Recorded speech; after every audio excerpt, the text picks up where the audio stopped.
Il y a un autre point qu'on voudrait aussi appuyer au niveau de l'urbanisme, c'est une aide pour les jeunes pour la rénovation des bâtiments qui sont déjà existants. Là encore une fois, c'est un truc on devra se concerter pour savoir de quelle manière on pourra les aider. Et le quatrième point pour l'urbanisme, ce sont les gîtes. Ça devient un problème. Il faut savoir qu'il y a de plus en plus de gîtes. On voudrait essayer d'éviter les gîtes à grosse capacité. Ensuite, il faut savoir que pour avoir un gîte maintenant, il faut un permis d'urbanisme, donc il faut une enquête publique. Et donc, on va insister très fort pour essayer de surveiller la prolifération trop importante des gîtes dans la commune.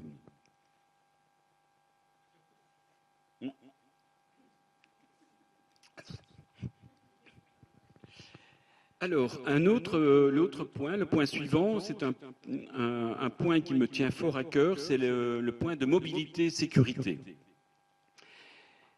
Je crois qu'il est très important de voir, vu l'évolution des choses et de ce qui nous attend, entre autres avec la région wallonne qui propose de faire des cyclostrades, des connexions entre villages de pistes cyclables, c'est de commencer tout doucement à modifier nos habitudes de déplacement. Et il faudrait par exemple éviter de prendre sa voiture pour aller chercher le pain ou d'aller chez un commerce, soit aller à vélo, soit, c'est pas plus mal, d'aller à pied. Et vraiment, ça c'est un travail qu'on doit faire. Il existe un plan qu'on appelle le plan communal de mobilité, même intercommunal de mobilité, qui est chapeauté par la région, par le SPOE. Ce plan communal de mobilité va faire un diagnostic de la situation dans le ou les villages qui seraient intéressés.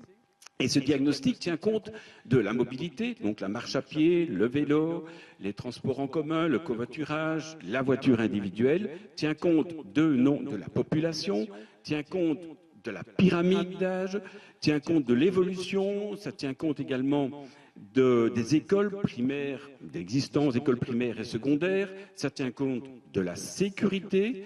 Et au vu de tout ça, cet organisme fait des propositions, des objectifs tout d'abord, et puis des propositions d'action. Ça sera à la commune de concrétiser les actions au fur et à mesure de leurs possibilités. L'idée, c'est de ne pas commencer à faire quelque chose à un endroit, puis autre chose ailleurs, et puis on aurait dû faire ça là. Donc c'est vraiment de globaliser la sécurité avec la mobilité.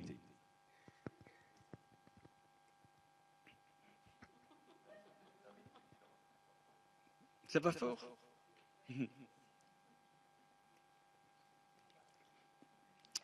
Non, c'est très bien même, au contraire, j'ai pu boire.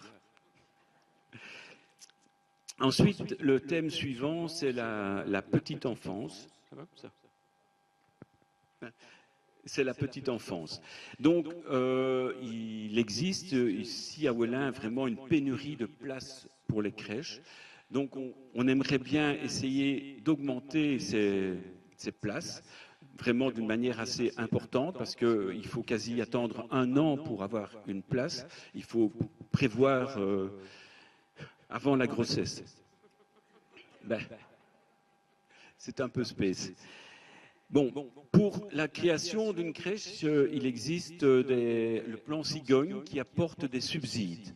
Donc, on s'était dit, pourquoi ne pas envisager la création d'une crèche au couvent à Chanly?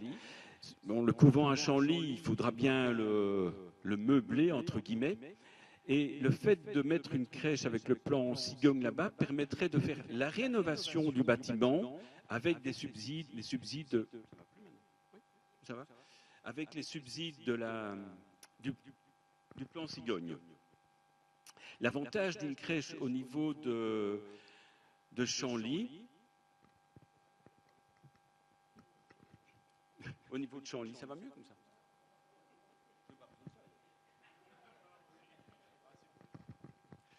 Donc l'avantage d'une crèche au niveau de Chanly, ça serait la proximité, encore une fois, de Tellin, éventuellement d'Averdis qui peuvent aller prendre l'autoroute après. Il y a aussi l'avantage de la présence du Home à côté, avec ces liens intergénérationnels qui sont toujours très intéressants. Et comme je l'ai dit tout à l'heure, les subsides.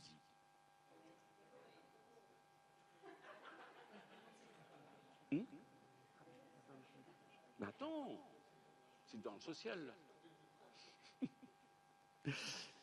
Le thème suivant, ce sont les jeunes.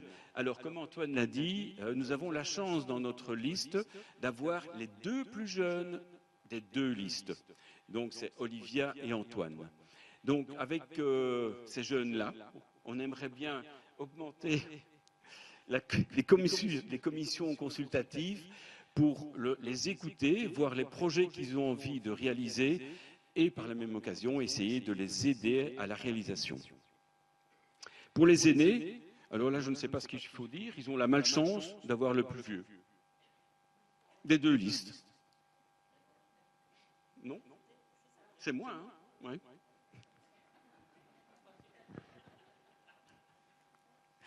Bon, pour les aînés, donc... Non, c'est moi. Pas de beaucoup. Oui. Donc pour les aînés, on aimerait bien poursuivre cette commission consultative qui actuellement fonctionne très bien.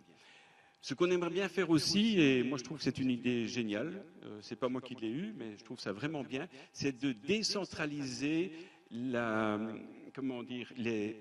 démarches administratives pour les personnes âgées. Parce que quand il faut faire une photo, faire la signature, ça serait bien qu'on puisse aller le faire chez eux. Je trouve vraiment c'est important, et quand j'allais au Machanly, je voyais ces personnes qui n'avaient plus de carte d'identité. On aimerait bien également augmenter les heures d'ouverture de la MACA. Pour le thème suivant, c'est l'enseignement extrascolaire. Donc il faut savoir qu'à Ouellin, on a, concernant l'enseignement fondamental, 3 écoles. Il y a l'école communale à Lompré, il y a les écoles de la communauté française et libre à Ouellin. Donc là aussi, on aimerait bien pouvoir réaliser une synergie entre ces 3 écoles pour faire des activités communes.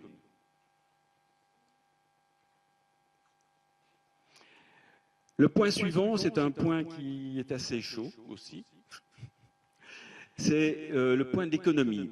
Bon, là, il y a tout d'abord la zone d'activité économique qui a été faite avec la collaboration d'Idélux, et on devrait, disons, entre guillemets, harceler Idélux pour qu'il nous envoie des entreprises qui pourraient s'installer dans cette zone d'activité. Et ensuite, le gros point, c'est la carrière du Fond des Vaux. Donc là, c'est un dossier qui a été mis sur le côté. On aimerait bien le remettre sur la table, consulter des experts pour des points qui étaient pas tout à fait éclaircis, mettre en avant éventuellement que tout le monde soit au courant des compensations que la carrière pourrait apporter. Et je crois qu'il serait très important également que vous soyez informés de ce qui va se passer éventuellement si la carrière s'étend vers Froilieu. Donc il y a des personnes qui m'ont dit oui, on n'aura plus le petit chemin pour aller se promener. Non, le chemin va grandir. Donc ça, c'est tout ça pour que vous ayez une information. Ce n'est pas une position qu'on prend, mais il est important de se dire qu'il faut revoir tous les experts, la compensation, les informations, et également il faut tenir compte de l'emploi qui est un emploi direct, et également des emplois indirects avec tous les entreprises qui tournent autour de la carrière.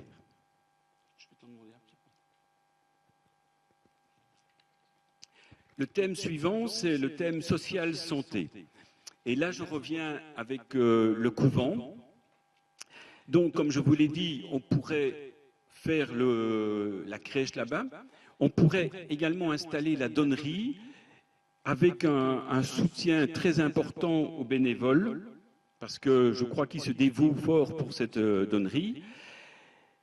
Et alors également, mais là c'est tout à fait, c'était difficile d'aller plus loin dans les démarches parce que nous ne sommes qu'en période préélectorale et qu'on avait contacté Vivalia pour voir dans quelle mesure il y aurait possibilité d'ouvrir d'amener des professionnels de la santé au couvent, comme des diététiciens ou, mais là je m'engage très fort, mais on ne sait pas aller loin, des spécialistes, sachant qu'il y a le home à côté, On pourrait demander à un cardiologue, un orthopédiste, un neurologue, mais c'est un gros point d'interrogation, j'insiste. Le thème suivant, c'est chasse et forêt. Alors, pour la chasse, en 2026, il y aura une relocation. Je crois que ce serait très important de faire une collaboration très étroite avec le DNF, en partie pour la réalisation d'un cahier des charges sérieux. La forêt. Alors, là, il faut savoir que la forêt rapporte environ 600 000 € par an à la commune. Il y a des années qui ont été vraiment beaucoup plus productifs, il y a 2 ans, je crois, et il y a 4 ans, ça a été jusqu'à 1 million. Il faut savoir que la forêt, c'est notre poumon économique aussi de la commune, et que si on ne replante pas, c'est comme si on enlevait un lobe du poumon. Et au fur et à mesure qu'on ne replante pas, on enlève encore un lobe, et puis à la fin, on ne sait plus respirer. Donc, on a décidé de consacrer 10% des recettes de la vente de bois à une replantation. L'idéal serait de dire d'au moins 10%. Cette replantation se ferait également avec la collaboration du DNF pour les essences de bois, parce qu'il faut tenir compte du réchauffement climatique et voir les essences qui pourraient rapporter. Encore une fois, ça c'est un travail qui nous mène à 30 ans, voire 40 ans. Il faut agir vraiment maintenant. On rentre dans les derniers thèmes. Il y a le thème numérique. Bon, là, je crois qu'il faut vraiment, c'est fort important de poursuivre l'espace public numérique pour essayer de diminuer au maximum la fracture numérique. Le tourisme, autre point. On a de la chance d'avoir à Ouellin un des plus beaux villages de Wallonie, Soyers, donc je crois qu'il faut vraiment le soutenir et faire tout ce qu'on peut pour qu'il reste le plus beau village de Wallonie. On aimerait bien également faire un entretien correct des chemins balisés. Oui. Alors pour le sport, là ça me va mieux. Bon, pour le sport, Ouellin est une ville qui est un village qui est gâté. Nous avons 17 clubs sportifs. Il y en a 14 qui sont au hall. Donc je crois qu'il y a beaucoup de communes qui nous entourent, qui sont un peu jalouses de l'outil qu'on a pour aider tous nos sportifs à s'éclater. Et on va également, ça c'est pour le savoir, je crois que c'est très important, mais maintenant on voudrait également soutenir le football qui, dans son objectif, dans son projet de seconde buvette, c'est ça ? Terrain B, et alors le club de tennis dans son terrain couvert. Pour le bien-être animal, bon, il y a une prolifération des chats, prolifération des rats. On va essayer donc de maintenir toutes ces actions pour la stérilisation des chats via les aides régionales et alors la campagne communale pour la dératisation. Non. Alors, au niveau de... J'ai un bug en tout cas. Au niveau de la culture, il y a j'ai oublié de parler de la bibliothèque, pourtant c'était prévu. On aimerait bien essayer également de renforcer les heures d'ouverture à l'aide de subsides. Et c'est quoi les subsides encore qu'on a ? À l'aide d'une reconnaissance. Développer les animations culturelles dans le social. Voilà. J'ai fait un effort. Hein.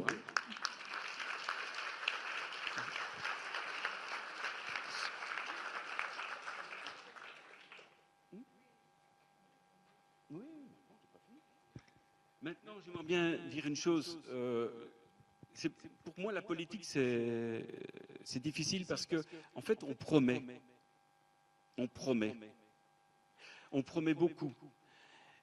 Et je vous assure qu'on va faire tout ce qu'on peut pour concrétiser toutes nos promesses. Et je vous propose qu'on se retrouve ici dans 6 ans pour discuter de notre bilan.